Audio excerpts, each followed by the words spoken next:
Assalamualaikum warahmatullahi taala wabarakatuh. Pada video lepas kita dah dengar cerita bagaimana Saidina Abu Bakar mendapat cabaran ketika mana beliau dilantik menjadi khalifah. Antara cabaran yang telah dihadapi oleh beliau adalah lahirnya golongan murtad, nabi palsu dan golongan yang tak nak membayar zakat. InsyaAllah dalam video kali ini saya akan kongsikan bagaimana cara Saidina Abu Bakar menyelesaikan segala masalah yang berlaku ini. Jom kita ambil tahu bersama-sama.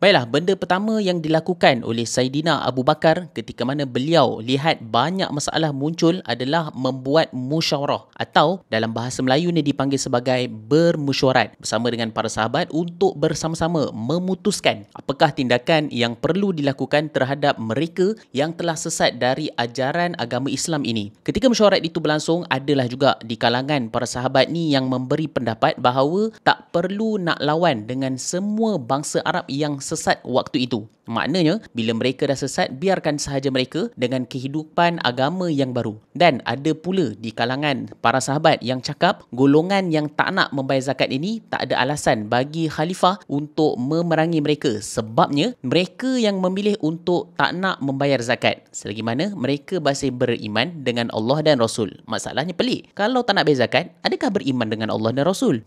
Pelik sungguh. Tetapi, Saidina Abu Bakar bukanlah di kalangan sahabat yang biasa-biasa dari segi pemikiran dan tindakan. Beliau adalah seorang sahabat yang sangat rapat dengan baginda Nabi SAW.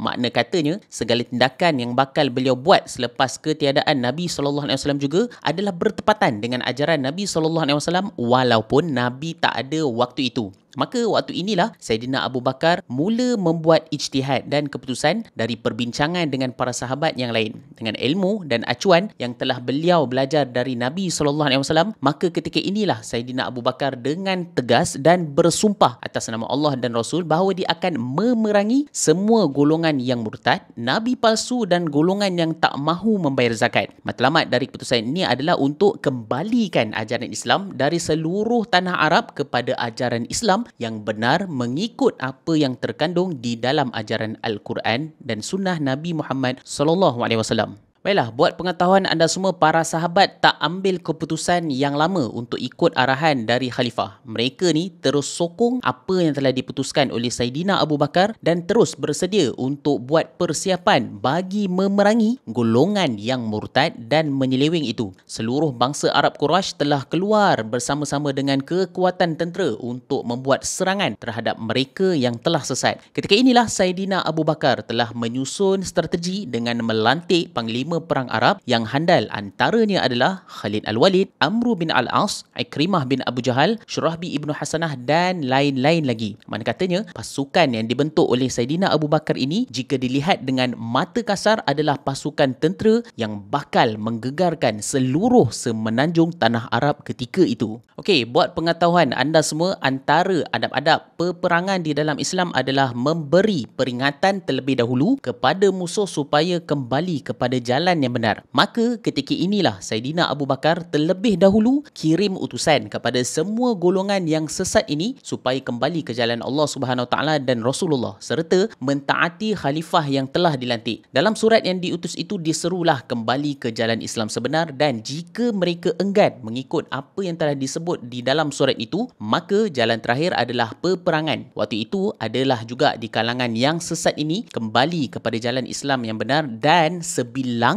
yang besar lagi berkeras hati untuk kembali kepada ajaran Islam. Bahkan mereka bersedia untuk menentang khalifah. Maka bergeraklah tentera Islam di bawah pimpinan Panglima Islam ketika itu. Dalam pertempuran itu dapat dilihat tentera Islam telah dibantu oleh Allah Subhanahu Taala sehingga mendapat kemenangan yang gilang gemilang. Musailamah, si nabi palsu, telah dibunuh dalam pertempuran oleh Wahsy, lelaki yang pernah membunuh Saidina Hamzah di dalam perang Uhud. Subhanallah, hikmah dari setiap kejadian. Ketika Wahsy dihina, membunuh pakcik Nabi SAW, maka ketika inilah Allah Subhanahu Taala mengangkat martabat Wahsy yang telah membunuh nabi palsu yang sangat bahaya ketika itu. Antara kata-kata Wahsy ketika beliau berjaya membunuh Musailamah ialah, aku telah membunuh manusia yang paling jahat, yakni Musailamah, dan orang yang paling baik sesudah Rasulullah, yakni Hamzah. Begitulah kata-kata daripada Wahsy. Dalam pertempuran yang lain pula, bala tentera Tulaihah telah dihentam habis-habisan oleh sekalian tentera muslimin. Si Nabi palsu ini juga lari entah ke mana hingga tak dapat dijejaki lagi. Namun, ketika mana zaman Khalifah Umar Al-Khattab, Tulaihah telah kembali kepada ajaran Islam dan menjadi manusia ataupun muslim yang sangat baik. Adapun Al-Aswad Al-Yaman yang mengaku Nabi ni telah mati terbunuh di dalam peperangan. Hasil dari peperangan ini, maka berjayalah Islam itu disatukan, satu panji dan akidah yang satu sahaja. Begitulah sebersedikit kisah bagaimana Khalifah Saidina Abu Bakar As-Siddiq melakukan tindakan terhadap sekalian yang sesat ketika mana beliau dilantik menjadi khalifah.